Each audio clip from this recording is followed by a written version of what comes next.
Sun Tzu on the Art of War, the oldest military treatise in the world.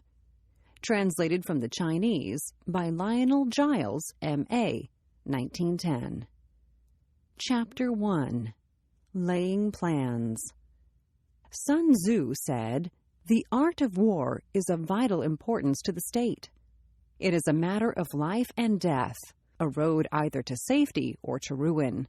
Hence it is a subject of inquiry which can on no account be neglected.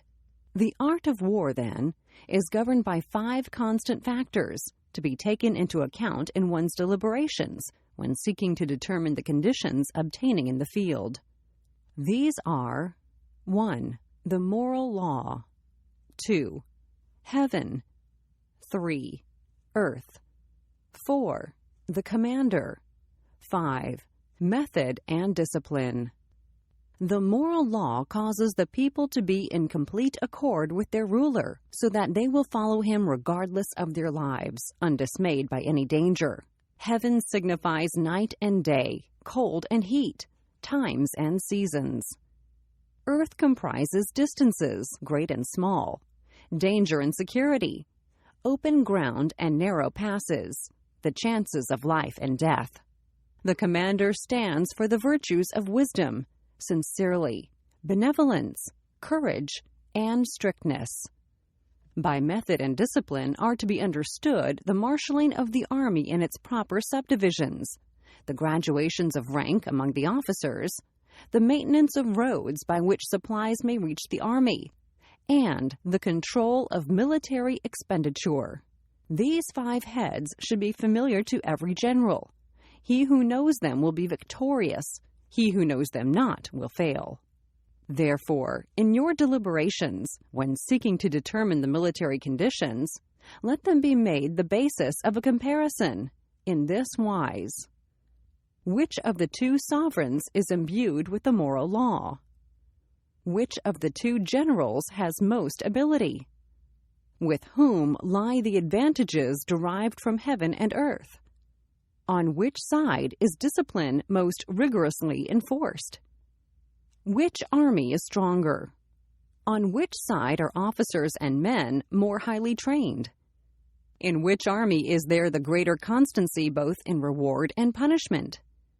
By means of these 7 considerations, I can forecast victory or defeat. The general that hearkens to my counsel and acts upon it will conquer. Let such a one be retained in command. The general that hearkens not to my counsel nor acts upon it will suffer defeat. Let such a one be dismissed. While heading the profit of my counsel, avail yourself also of any helpful circumstances over and beyond the ordinary rules. According as circumstances are favorable, one should modify one's plans. Hence, when able to attack, we must seem unable. When using our forces, we must seem inactive. When we are near, we must make the enemy believe we are far away. When far away, we must make him believe we are near. Hold out baits to entice the enemy, feign disorder, and crush him. If he is secure at all points, be prepared for him. If he is in superior strength, evade him. If your opponent is of choleric temper, seek to irritate him. Pretend to be weak, that he may grow arrogant. If he is taking his ease, give him no rest. If his forces are united, separate them. Attack him where he is unprepared. Appear where you are not expected. These military devices, leading to victory, must not be divulged beforehand. Now the general who wins a battle makes many calculations in his temple ere the battle is fought. The general who loses a battle makes but few calculations beforehand. Thus do many calculations lead to victory and few calculations to defeat. How much more no calculation at all? It is by attention to this point that I can foresee who. Chapter 2. Waging War. Sun Tzu said, "In the operations of war, where there are in the field 1,000 swift chariots, as many heavy chariots, and 100,000 mail-clad soldiers, with provisions enough to carry them 1,000 li, the expenditure at home and at the front, including entertainment of guests, small items such as glue and paint, and sums spent on chariots and armor, will reach the total of 1,000 ounces of silver per day. Such is the cost of raising an army of 100,000 men. When you engage in actual fighting, if victory is long in coming, then men's weapons will grow dull and their ardor will be damped. If you lay siege to a town, you will exhaust your strength. Again, if the campaign is protracted, the resources of the state will not be equal to the strain. Now, when your weapons are dulled, your ardor damped, your strength exhausted, and your treasure spent, other chieftains will spring up to take advantage of your extremity. Then no man, however wise, will be able to avert the consequences that must ensue. Thus, though we have heard of stupid haste in war, cleverness has never been seen associated with long delays. There is no instance of a country having benefited from prolonged warfare. It is only one who is thoroughly acquainted with the evils of war that can thoroughly understand the profitable way of carrying it on. The skillful soldier does not raise a second levy, neither are his supply wagons loaded more than twice. Bring war material with you from home, but forage on the enemy. Thus the army will have food enough for its needs. Poverty of the state exchequer causes an army to be maintained by contributions from a distance. Contributing to maintain an army at a distance causes the people to be impoverished. On the other hand, the proximity of an army causes prices to go up, and high prices cause the people's substance to be drained away. When their substance is drained away, the peasantry will be afflicted by heavy exactions. With this loss of substance and exhaustion of strength, the homes of the people will be stripped bare, and 3/10 of their income will be dissipated. While government expenses for broken chariots, worn-out horses, breastplates and helmets, bows and arrows, spears and shields, protective mantles, draught oxen, and heavy wagons will amount to 4/10 of its total revenue. Hence, a wise general makes a point of foraging on the enemy. 1 cartload of the enemy's provisions is equivalent to 20 of one's own, and likewise a single picule of his provender is equivalent to 20 from one's own store. Now, in order to kill the enemy, our men must be roused to anger. That there may be advantage from defeating the enemy, they must have their rewards. Therefore, in chariot fighting, when 10 or more chariots have been taken, those should be rewarded who took the first.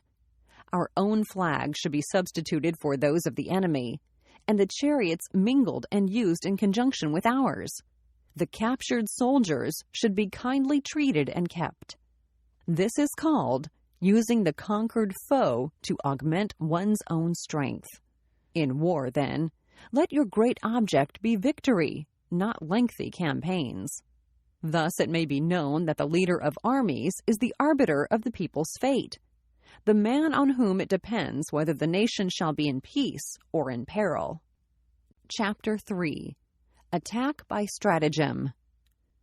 Sun Tzu said, "In the practical art of war, the best thing of all is to take the enemy's country whole and intact. To shatter and destroy it is not so good. So, too, it is better to recapture an army entire than to destroy it. To capture a regiment, a detachment, or a company entire than to destroy them. Hence, to fight and conquer in all your battles is not supreme excellence. Supreme excellence consists in breaking the enemy's resistance without fighting. Thus, the highest form of generalship is to balk the enemy's plans. The next best is to prevent the junction of the enemy's forces. The next in order is to attack the enemy's army in the field. And the worst policy of all is to besiege walled cities. The rule is not to besiege walled cities if it can possibly be avoided. The preparation of mantlets, movable shelters, and various implements of war will take up 3 whole months, and the piling up of mounds over against the walls will take 3 months more.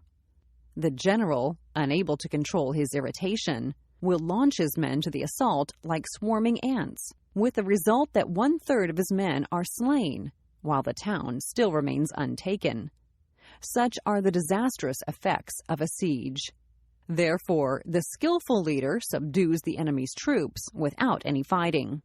He captures their cities without laying siege to them. He overthrows their kingdom without lengthy operations in the field. With his forces intact, he will dispute the mastery of the empire, and thus, without losing a man, his triumph will be complete. This is the method of attacking by stratagem. It is the rule in war, if our forces are 10 to the enemy's 1, to surround him; if 5 to 1, to attack him; if twice as numerous, to divide our army into 2. If equally matched, we can offer battle. If slightly inferior in numbers, we can avoid the enemy. If quite unequal in every way, we can flee from him.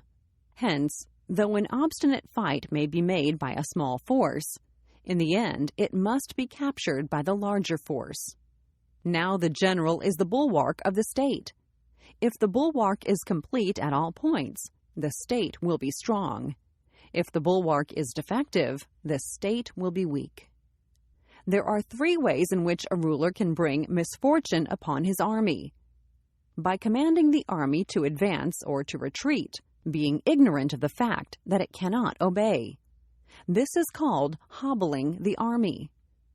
By attempting to govern an army in the same way as he administers a kingdom, being ignorant of the conditions which obtain in an army. This causes restlessness in the soldiers' minds. By employing the officers of his army without discrimination, through ignorance of the military principle of adaptation to circumstances. This shakes the confidence of the soldiers. But when the army is restless and distrustful, trouble is sure to come from the other feudal princes. This is simply bringing anarchy into the army and flinging victory away. Thus we may know that there are 5 essentials for victory. 1. He will win who knows when to fight and when not to fight. 2. He will win who knows how to handle both superior and inferior forces. 3. He will win whose army is animated by the same spirit throughout all its ranks. 4. He will win who, prepared himself, waits to take the enemy unprepared. 5. He will win who has military capacity and is not interfered with by the sovereign. 18. Hence the saying, if you know the enemy and know yourself, you need not fear the result of 100 battles. If you know yourself but not the enemy, for every victory gained you will also suffer a defeat. If you know neither the enemy nor yourself, you will succumb in every battle. Chapter 4. Tactical Dispositions. Sun Tzu said, "The good fighters of old first put themselves beyond the possibility of defeat, and then waited for an opportunity of defeating the enemy. To secure ourselves against defeat lies in our own hands, but the opportunity of defeating the enemy is provided by the enemy himself. Thus the good fighter is able to secure himself against defeat, but cannot make certain of defeating the enemy. Hence the saying, one may know how to conquer without being able to do it. Security against defeat implies defensive tactics. Ability to defeat the enemy means taking the offensive. Standing on the defensive indicates insufficient strength. Attacking, a superabundance of strength. The general who is skilled in defense hides in the most secret recesses of the earth. He who is skilled in attack flashes forth from the topmost heights of heaven. Thus, on the one hand, we have ability to protect ourselves. On the other, a victory that is complete. To see victory only when it is within the ken of the common herd is not the acme of excellence. Neither is it the acme of excellence if you fight and conquer and the whole empire says, "Well done." To lift an autumn hair is no sign of great strength. To see the sun and moon is no sign of sharp sight. To hear the noise of thunder is no sign of a quick ear. What the ancients called a clever fighter is one who not only wins but excels in winning with ease. Hence his victories bring him neither reputation for wisdom nor credit for courage. He wins his battles by making no mistakes. Making no mistakes is what establishes the certainty of victory, for it means conquering an enemy that is already defeated. Hence, the skillful fighter puts himself into a position which makes defeat impossible and does not miss the moment for defeating the enemy. Thus it is that in war, the victorious strategist only seeks battle after the victory has been won, whereas he who is destined to defeat first fights and afterwards looks for victory. The consummate leader cultivates the moral law and strictly adheres to method and discipline. Thus, it is in his power to control success. In respect of military method, we have, firstly, measurement. Secondly, estimation of quantity. Thirdly, calculation. Fourthly, balancing of chances. Fifthly, victory. Measurement owes its existence to earth. Estimation of quantity to measurement. Calculation to estimation of quantity. Balancing of chances to calculation. And victory to balancing of chances. A victorious army opposed to a routed one is as a pound's weight placed in the scale against a single grain. The onrush of a conquering force is like the bursting of pent-up waters into a chasm 1,000 fathoms deep. Chapter 5. Sun Tzu said, "The control of a large force is the same principle as the control of a few men. It is merely a question of dividing up their numbers." Fighting with a large army under your command is nowise different from fighting with a small one. It is merely a question of instituting signs and signals. To ensure that your whole host may withstand the brunt of the enemy's attack and remain unshaken, this is effected by maneuvers direct and indirect. That the impact of your army may be like a grindstone dashed against an egg. This is effected by the science of weak points and strong. In all fighting, the direct method may be used for joining battle, but indirect methods will be needed in order to secure victory. Indirect tactics, efficiently applied, are inexhaustible as heaven and earth, unending as the flow of rivers and streams. Like the sun and moon, they end but to begin anew. Like the 4 seasons, they pass away to return once more. There are not more than 5 musical notes, yet the combinations of these 5 give rise to more melodies than can ever be heard. There are not more than 5 primary colors: blue, yellow, red, white, and black. Yet in combination, they produce more hues than can ever be seen. There are not more than 5 cardinal tastes: sour, acrid, salt, sweet, bitter. Yet combinations of them yield more flavors than can ever be tasted. In battle, there are not more than 2 methods of attack, the direct and the indirect. Yet these 2, in combination, give rise to an endless series of maneuvers. The direct and the indirect lead on to each other in turn. It is like moving in a circle. You never come to an end.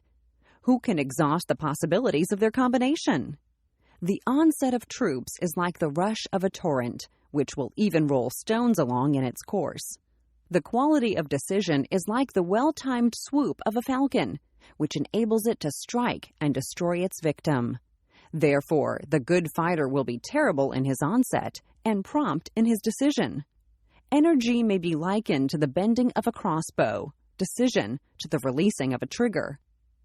Amid the turmoil and tumult of battle, there may be seeming disorder and yet no real disorder at all.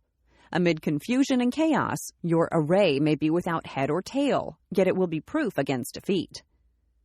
Simulated disorder postulates perfect discipline.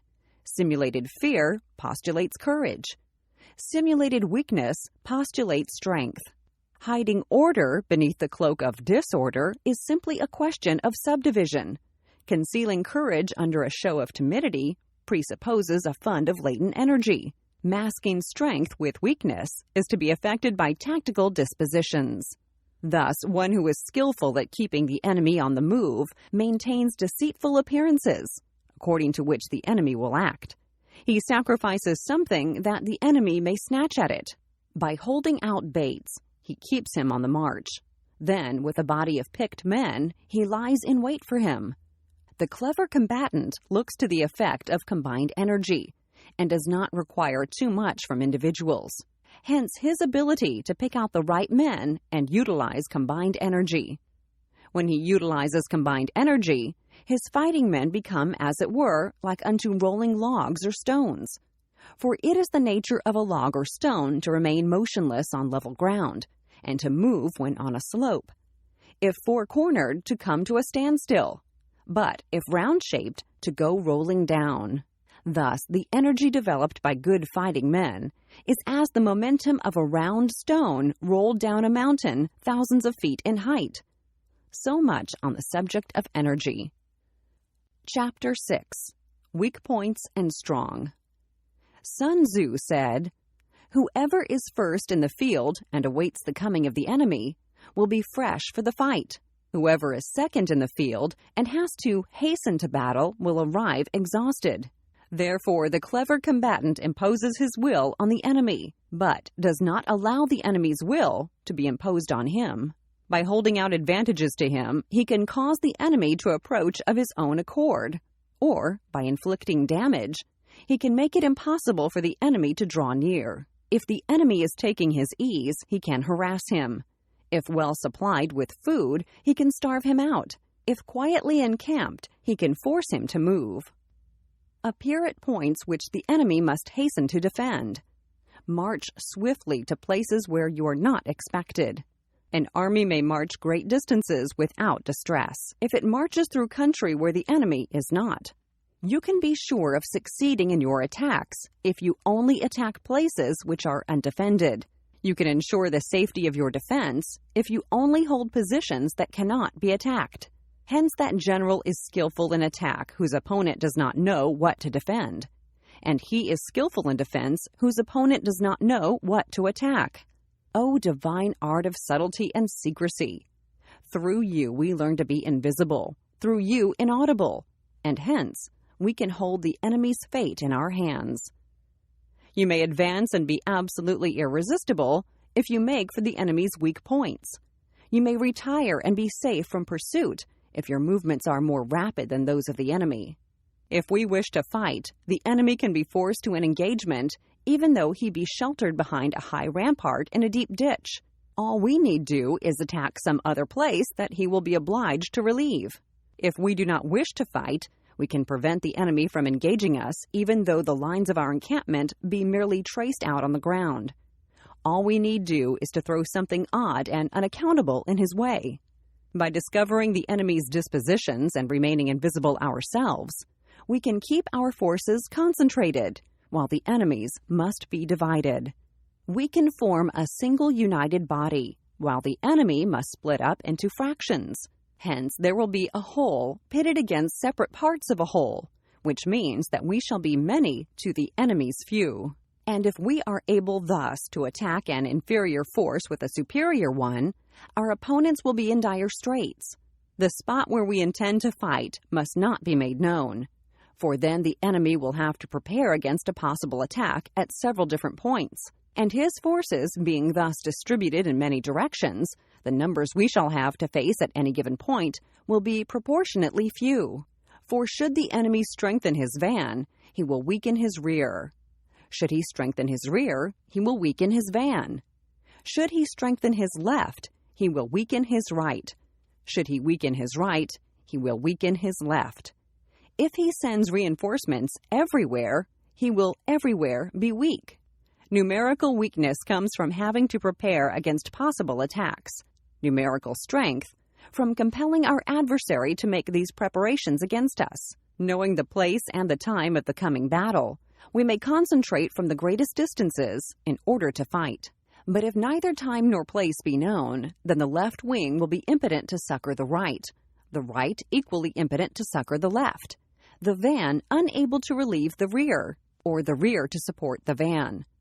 How much more so if the furthest portions of the army are anything but 100 li apart? Though according to my estimate, the soldiers of Yue exceed our own in number, that shall advantage them nothing in the matter of victory. I say then that victory can be achieved. Though the enemy be stronger in numbers, we may prevent him from fighting. Scheme so as to discover his plans and the likelihood of their success. Rouse him and learn the principle of his activity or inactivity. Force him to reveal himself so as to find out his vulnerable spots. Carefully compare the opposing army with your own, so that you may know where strength is superabundant and where it is deficient. In making tactical dispositions, the highest pitch you can attain is to conceal them. Conceal your dispositions, and you will be safe from the prying of the subtlest spies, from the machinations of the wisest brains. How victory may be produced for them out of the enemy's own tactics, that is what the multitude cannot comprehend. All men can see the tactics whereby I conquer, but what none can see is the strategy out of which victory is evolved. Do not repeat the tactics which have gained you one victory, but let your methods be regulated by the infinite variety of circumstances. Military tactics are like unto water, for water in its natural course runs away from high places and hastens downward.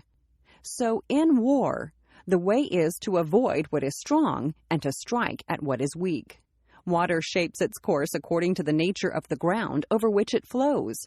The soldier works out his victory in relation to the foe whom he is facing. Therefore, just as water retains no constant shape, so in warfare there are no constant conditions. He who can modify his tactics in relation to his opponent and thereby succeed in winning may be called a heaven-born captain. The 5 elements, water, fire, wood, metal, earth, are not always equally predominant. The 4 seasons make way for each other in turn. There are short days and long. The moon has its periods of waning and waxing. Chapter 7. Maneuvering. Sun Tzu said, "In war, the general receives his commands from the sovereign. Having collected an army and concentrated his forces, he must blend and harmonize the different elements thereof before pitching his camp. After that comes tactical maneuvering, than which there is nothing more difficult. The difficulty of tactical maneuvering consists in turning the devious into the direct and misfortune into gain.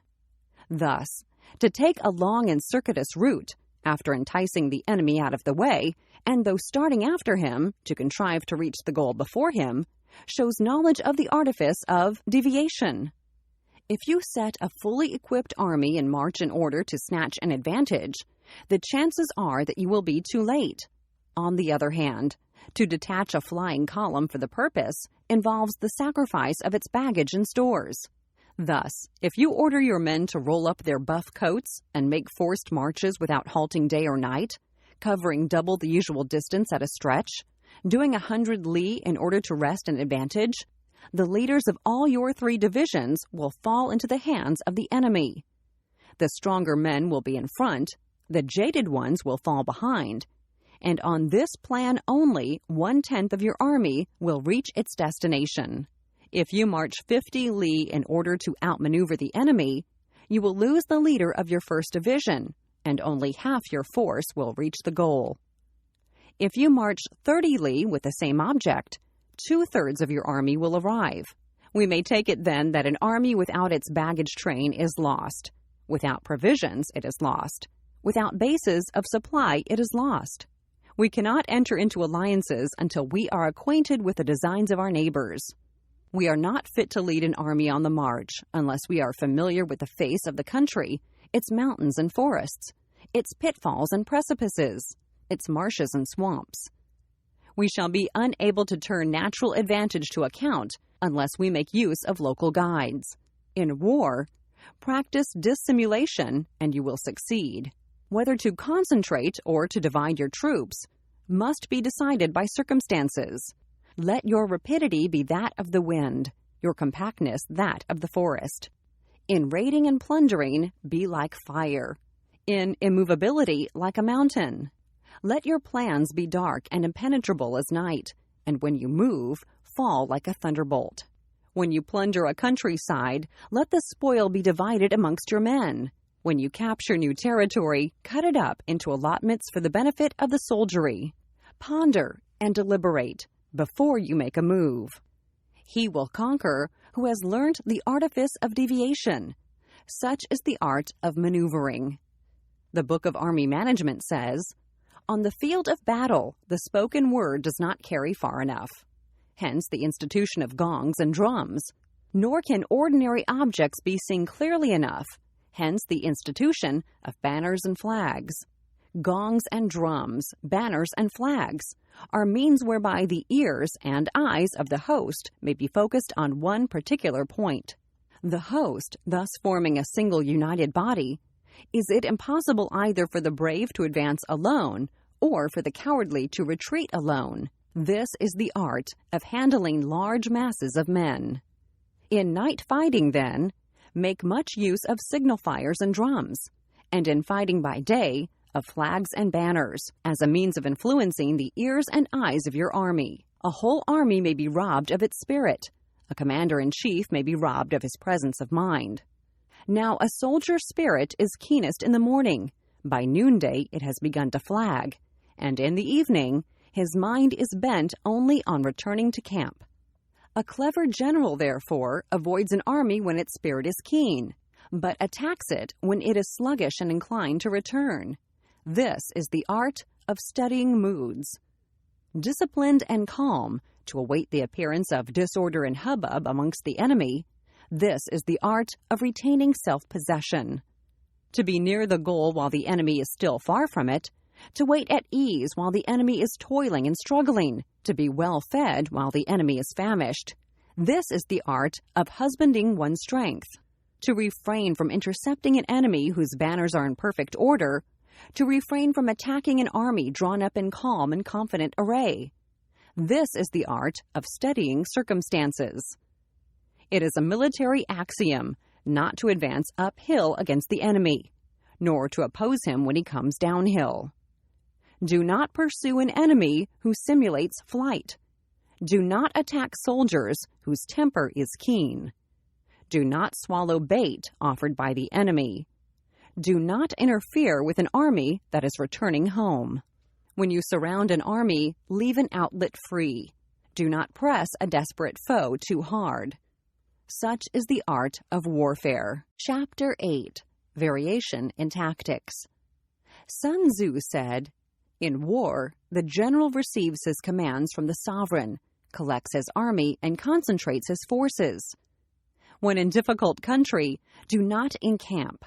In country where high roads intersect, join hands with your allies. Do not linger in dangerously isolated positions. In hemmed-in situations, you must resort to stratagem. In desperate position, you must fight. There are roads which must not be followed, armies which must be not attacked, towns which must not be besieged, positions which must not be contested, commands of the sovereign which must not be obeyed." The general who thoroughly understands the advantages that accompany variation of tactics knows how to handle his troops. The general who does not understand these may be well acquainted with the configuration of the country, yet he will not be able to turn his knowledge to practical account. So, the student of war who is unversed in the art of war of varying his plans, even though he be acquainted with the 5 advantages, will fail to make the best use of his men. Hence, in the wise leader's plans, considerations of advantage and of disadvantage will be blended together. If our expectation of advantage be tempered in this way, we may succeed in accomplishing the essential part of our schemes. If, on the other hand, in the midst of difficulties, we are always ready to seize an advantage, we may extricate ourselves from misfortune. Reduce the hostile chiefs by inflicting damage on them, and make trouble for them, and keep them constantly engaged. Hold out specious allurements, and make them rush to any given point. The art of war teaches us to rely not on the likelihood of the enemy's not coming, but on our own readiness to receive him, not on the chance of his not attacking, but rather on the fact that we have made our position unassailable. There are 5 dangerous faults which may affect a general. 1. Recklessness, which leads to destruction. 2. Cowardice, which leads to capture. 3. A hasty temper, which can be provoked by insults. 4.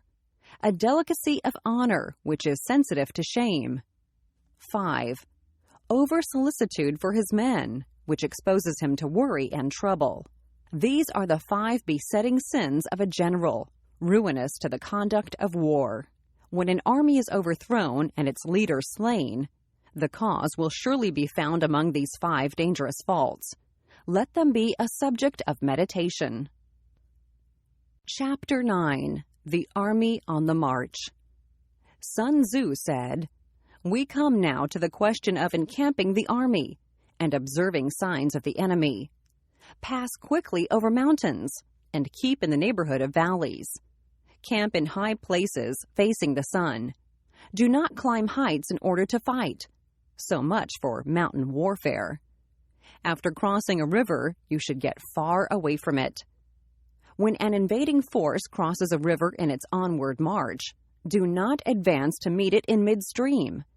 It will be best to let half the army get across and then deliver your attack.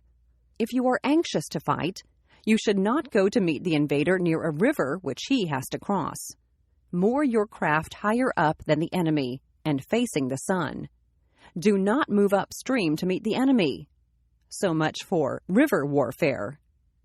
In crossing salt marshes, your sole concern should be to get over them quickly, without any delay. If forced to fight in a salt marsh, you should have water and grass near you, and get your back to a clump of trees. So much for operations in salt marshes. In dry, level country, take up an easily accessible position with rising ground to your right and on your rear, so that the danger may be in front and safety lie behind. So much for campaigning in flat country. These are the 4 useful branches of military knowledge which enabled the Yellow Emperor to vanquish 4 several sovereigns. All armies prefer higher ground to low and sunny places to dark. If you are careful of your men and camp on hard ground, the army will be free from disease of every kind, and this will spell victory. When you come to a hill or a bank, occupy the sunny side, with the slope on your right rear.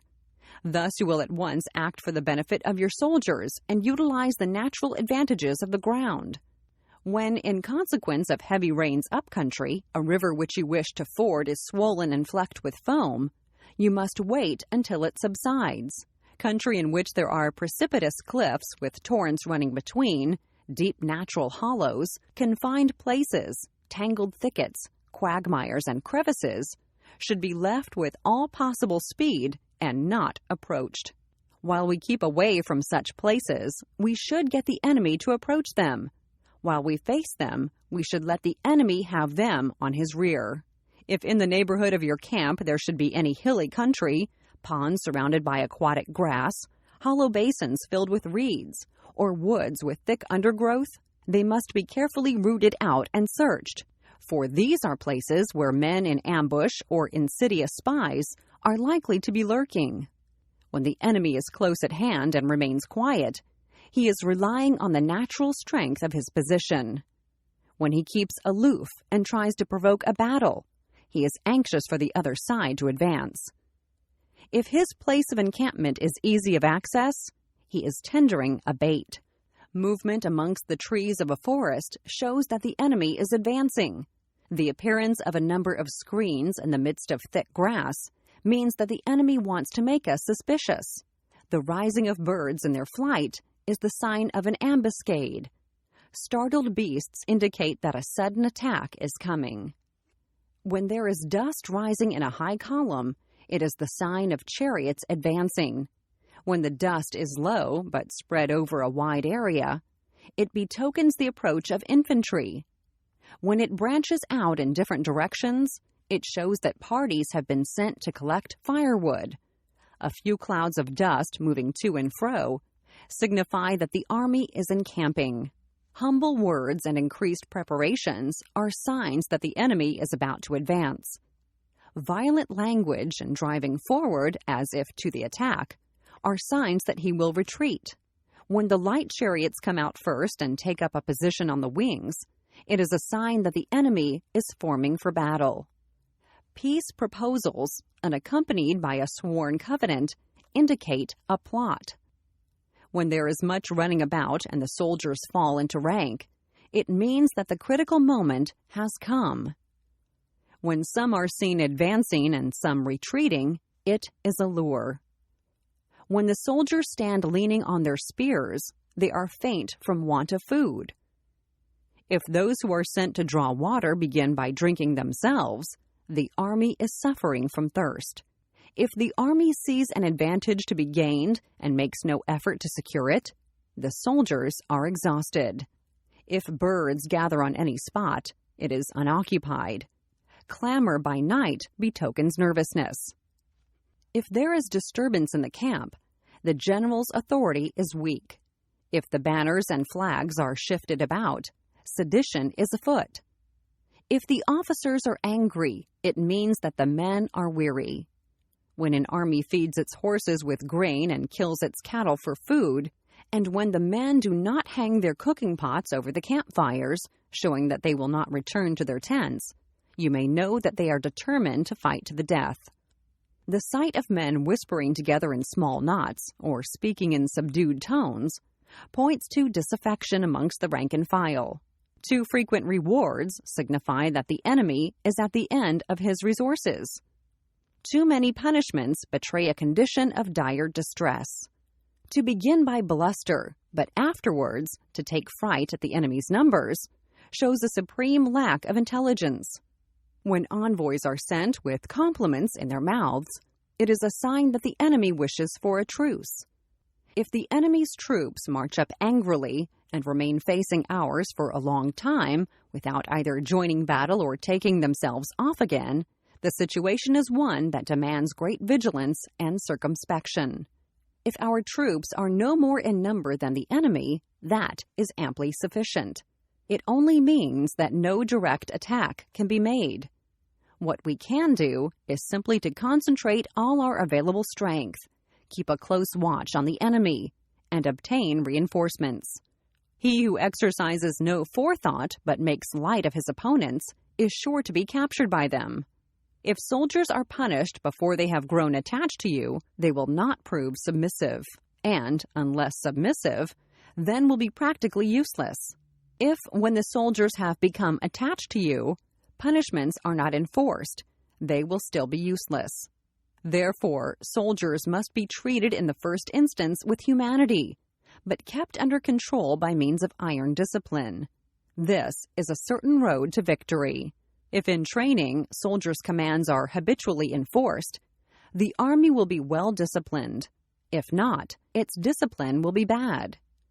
If a general shows confidence in his men, but always insists on his orders being obeyed, the gain will be mutual. Chapter 10. Terrain. Sun Tzu said, "We may distinguish 6 kinds of terrain, to wit: 1. Accessible ground. 2. Entangling ground. 3. Temporizing ground. 4. Narrow passes. 5. Precipitous heights. 6. Positions at a great distance from the enemy.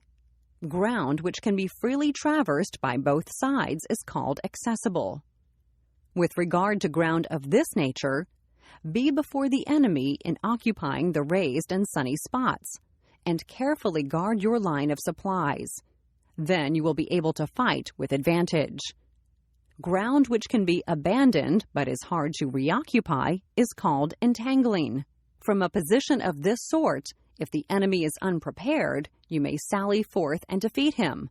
But if the enemy is prepared for your coming and you fail to defeat him, then return being impossible, disaster will ensue. When the position is such that neither side will gain by making the first move, it is called temporizing ground. In a position of this sort, even though the enemy should offer us an attractive bait, it will be advisable not to stir forth, but rather to retreat, thus enticing the enemy in his turn. Then, when part of his army has come out, we may deliver our attack with advantage. With regard to narrow passes, if you can occupy them first, Let them be strongly garrisoned and await the advent of the enemy. Should the army forestall you in occupying a pass, do not go after him if the pass is fully garrisoned, but only if it is weakly garrisoned. With regard to precipitous heights, if you are beforehand with your adversary, you should occupy the raised and sunny spots, and there wait for him to come up. If the enemy has occupied them before you, do not follow him, but retreat and try to entice him away. If you are situated a great distance from the enemy, and the strength of the two armies is equal, it is not easy to provoke a battle, and fighting will be to your disadvantage. These 6 are the principles connected with earth. The general who has attained a responsible post must be careful to study them. Now, an army is exposed to 6 several calamities, not arising from natural causes, but from faults for which the general is responsible. These are 1. Flight. 2. Insubordination. 3. Collapse. 4. Ruin. 5. Disorganization. 6. Rout. Other conditions being equal, if one force is hurled against another 10 times its size, the result will be the flight of the former.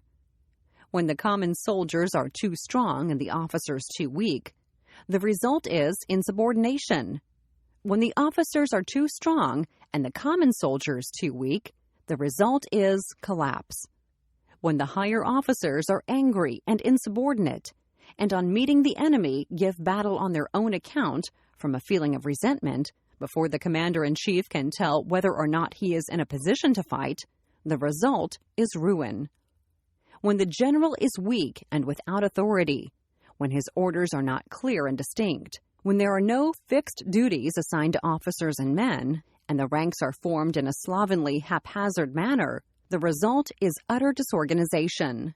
When a general, unable to estimate the enemy's strength, allows an inferior force to engage a larger one, or hurls a weak detachment against a powerful one, and neglects to place picked soldiers in the front rank, the result must be rout. These are 6 ways of courting defeat, which must be carefully noted by the general who has attained a responsible post.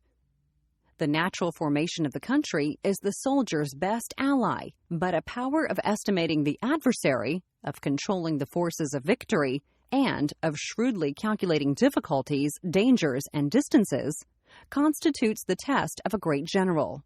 He who knows these things and in fighting puts his knowledge into practice will win his battles. He who knows them not, nor practices them, will surely be defeated.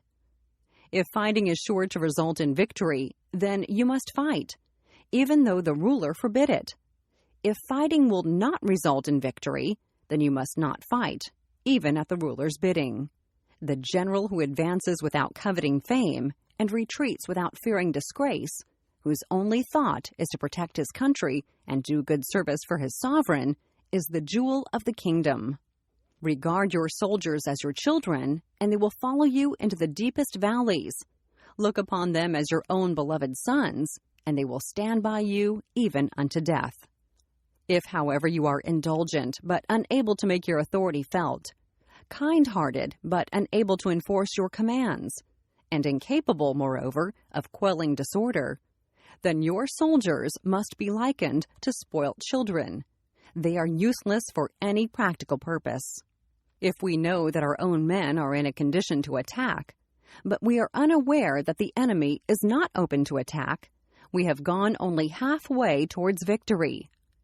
If we know that the enemy is open to attack, but we are unaware that our own men are not in a condition to attack, we have gone only halfway towards victory. If we know that the enemy is open to attack, and also know that our men are in a condition to attack, but are unaware that the nature of the ground makes fighting impracticable, we have still gone only halfway towards victory.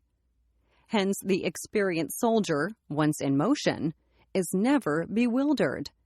Once he has broken camp, he is never at a loss. Hence the saying, if you know the enemy and you know yourself, your victory will not stand in doubt. If you know heaven and no earth, you may make your victory complete. Chapter 11. The 9 Situations.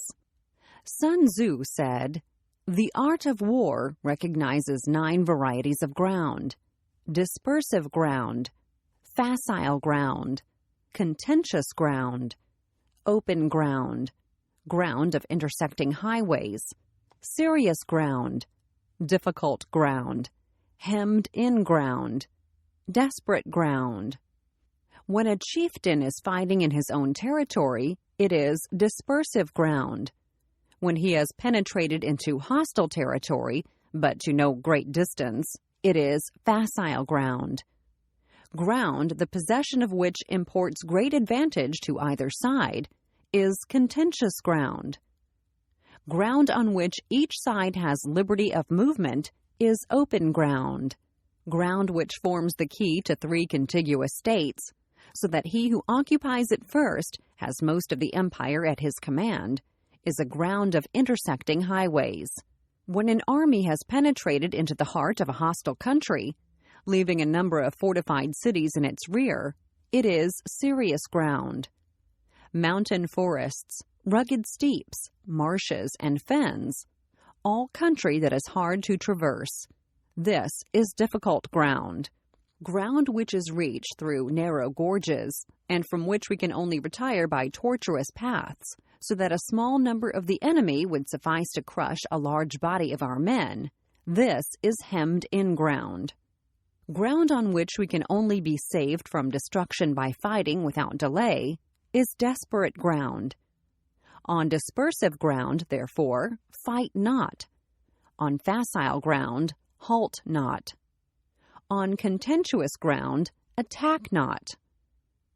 On open ground, do not try to block the enemy's way.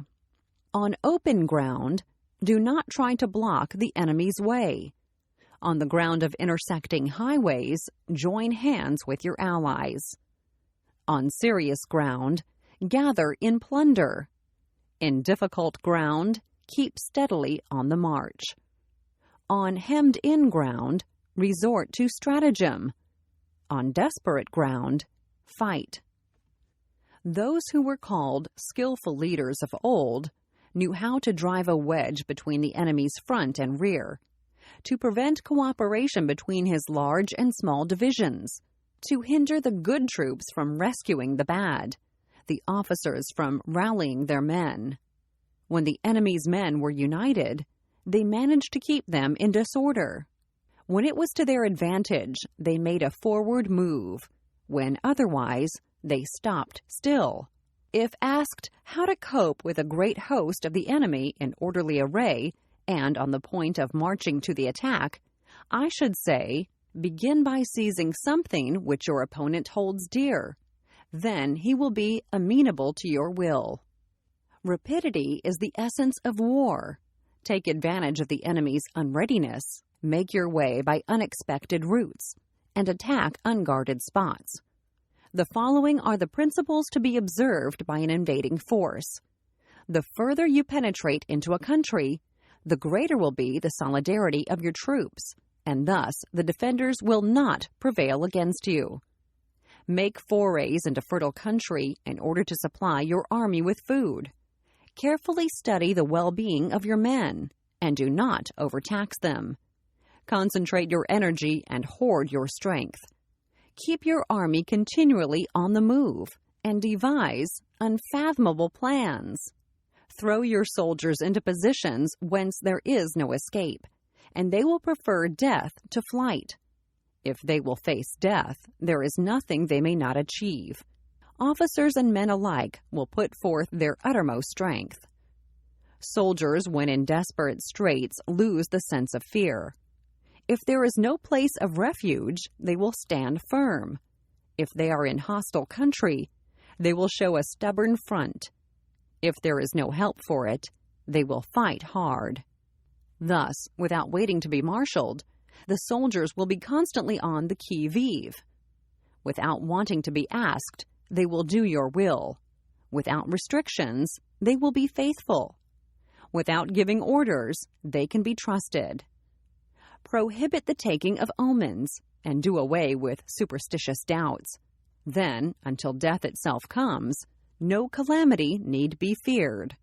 If our soldiers are not overburdened with money, it is not because they have a distaste for riches.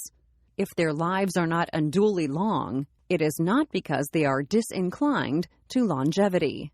On the day they are ordered out to battle, your soldiers may weep, those sitting up be dewing their garments, and those lying down letting the tears run down their cheeks. But let them once be brought to bay, and they will display the courage of a shoe or a quay. The skillful tactician may be likened to the shuai ran. Now the shuai ran is a snake that is found in the Shung Mountains. Strike at its head, and you will be attacked by its tail. Strike at its tail, and you will be attacked by its head. Strike at its middle, and you will be attacked by head and tail both. Asked if an army can be made to imitate the shuai ran, I should answer yes.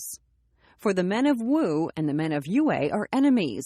Yet if they are crossing a river in the same boat and are caught by a storm, they will come to each other's assistance, just as the left hand helps the right. Hence, it is not enough to put one's trust in the tethering of horses and the burying of chariot wheels in the ground. The principle on which to manage an army is to set up one standard of courage which all must reach. How to make the best of both strong and weak? That is a question involving the proper use of ground. Thus, the skillful general conducts his army just as though he were leading a single man, willy-nilly, by the hand. It is the business of a general to be quiet and thus ensure secrecy, upright and just, and thus maintain order.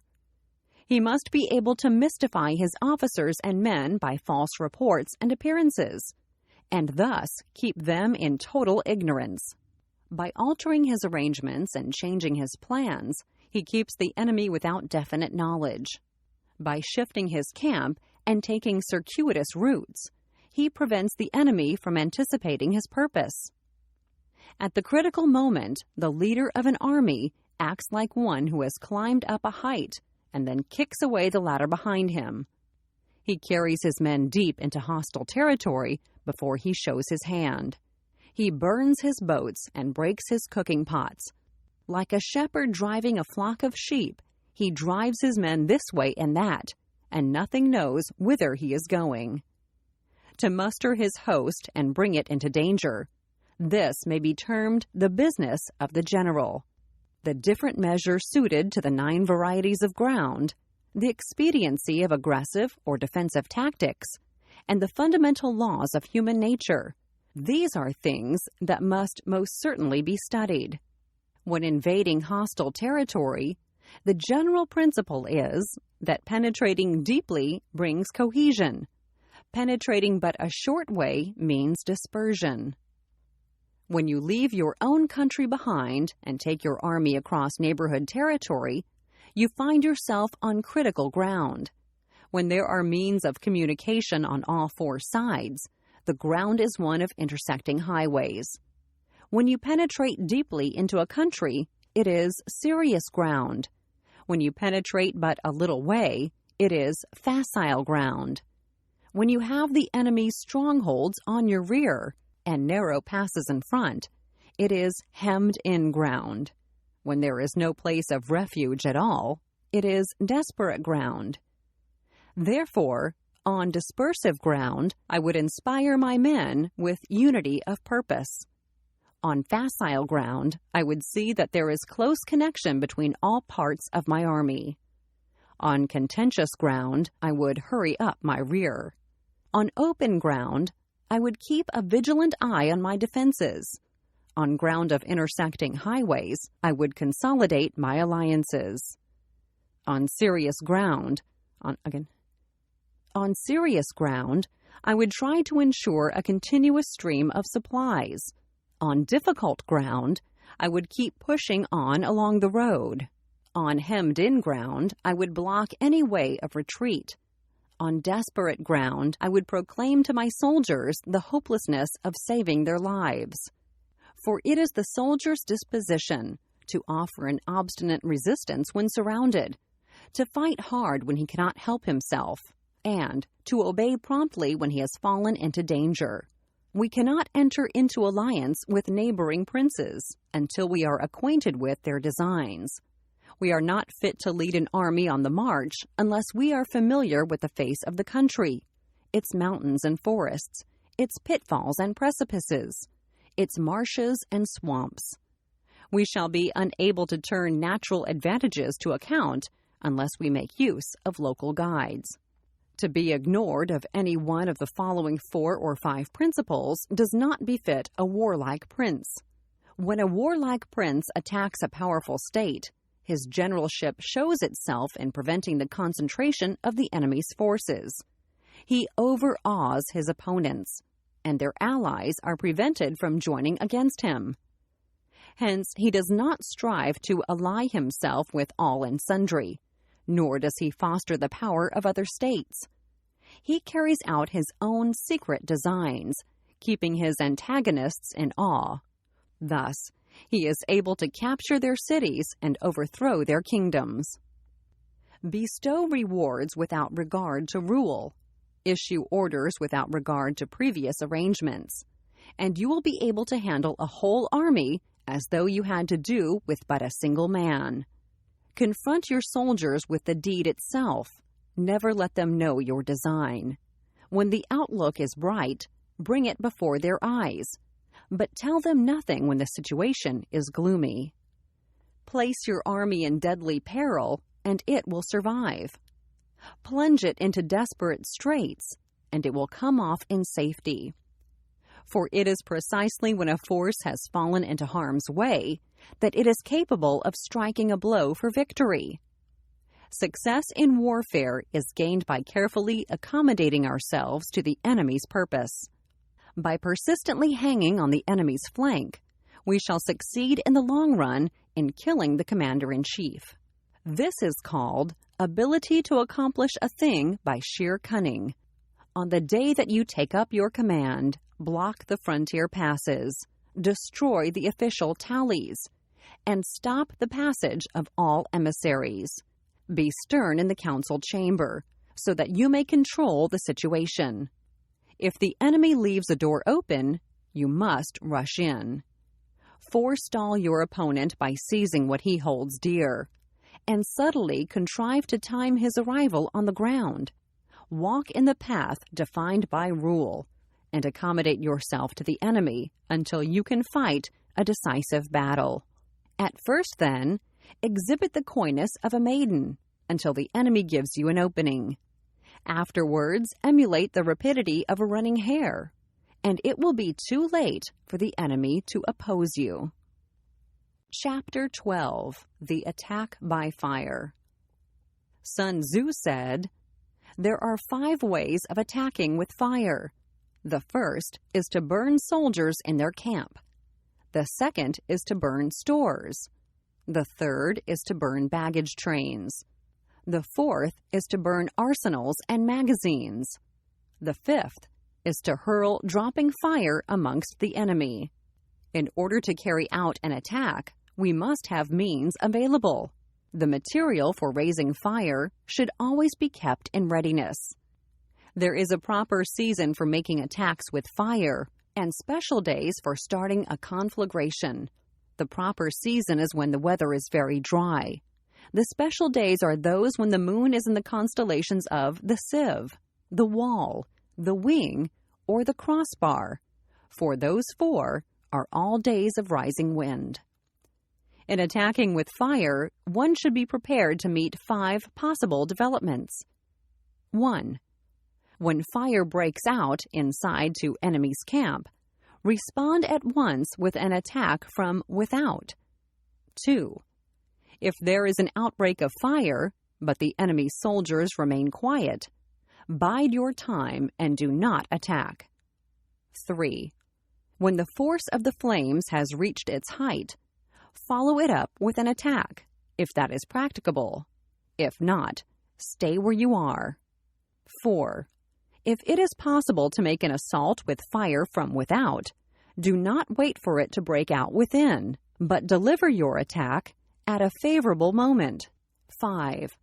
When you start a fire, be to windward of it. Do not attack from the leeward. A wind that rises in the daytime lasts long, but a night breeze soon falls.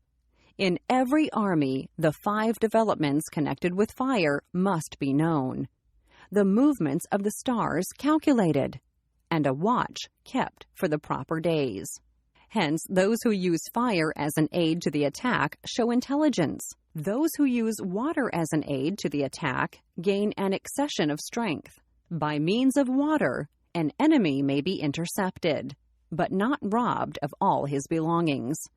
Unhappy is the fate of one who tries to win his battles and succeed in his attacks without cultivating the spirit of enterprise, for the result is waste of time and general stagnation.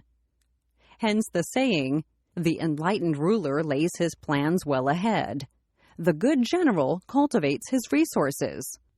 Move not unless you see an advantage. Use not your troops unless there is something to be gained.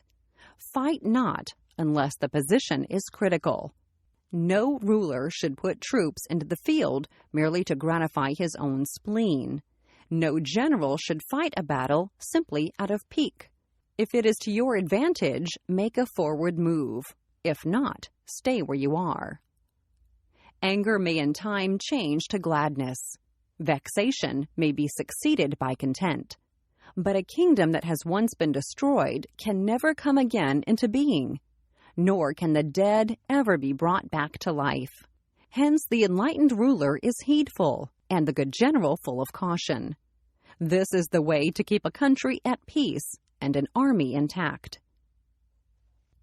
Chapter 13. The Use of Spies.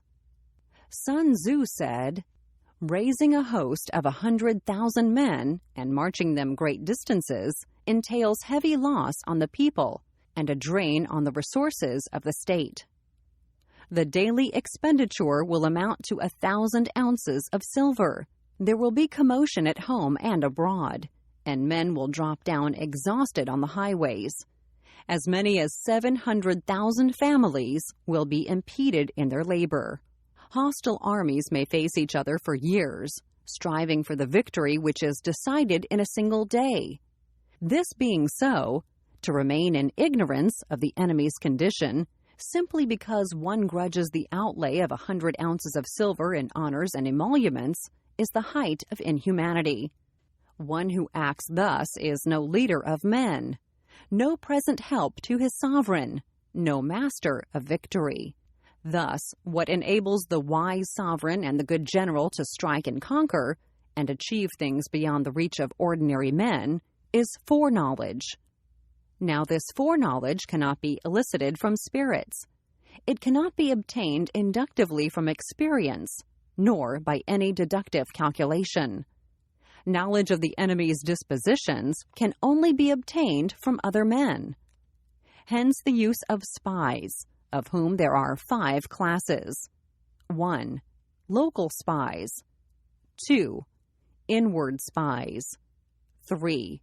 Converted spies. 4. Doomed spies. 5. Local spies. When these 5 kinds of spy are all at work, none can discover the secret system. This is called divine manipulation of the threads. It is the sovereign's most precious faculty. Having local spies means employing the services of the inhabitants of a district. Having inward spies, making use of officials of the enemy. Having converted spies, getting hold of the enemy's spies and using them for our own purposes. Having doomed spies, doing certain things openly for purposes of deception, and allowing our spies to know of them and report them to the enemy. Surviving spies, finally, are those who bring back news from the enemy's camp. Hence, it is that which none in the whole army are more intimate relations to be maintained than with spies.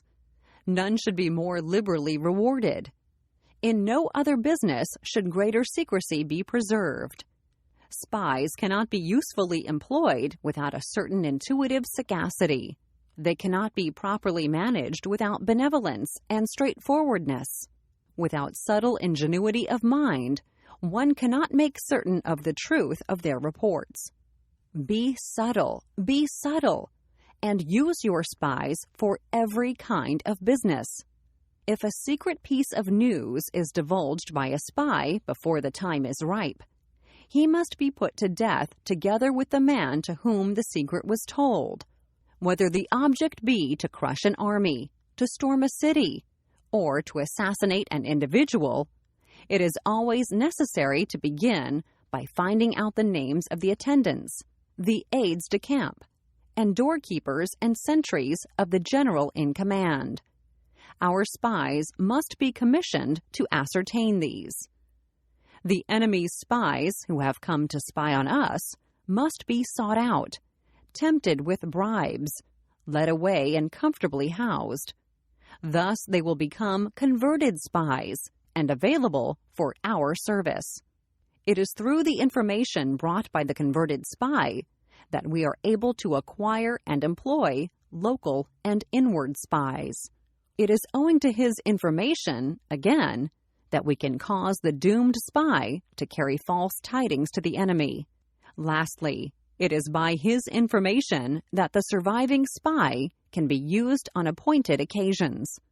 The end and aim of spying in all its 5 varieties is knowledge of the enemy, and this knowledge can only be derived, in the first instance, from the converted spy. Hence, it is essential that the converted spy be treated with the utmost liberality. Of old, the rise of the Yin dynasty was due to Iger, who had served under the Shah.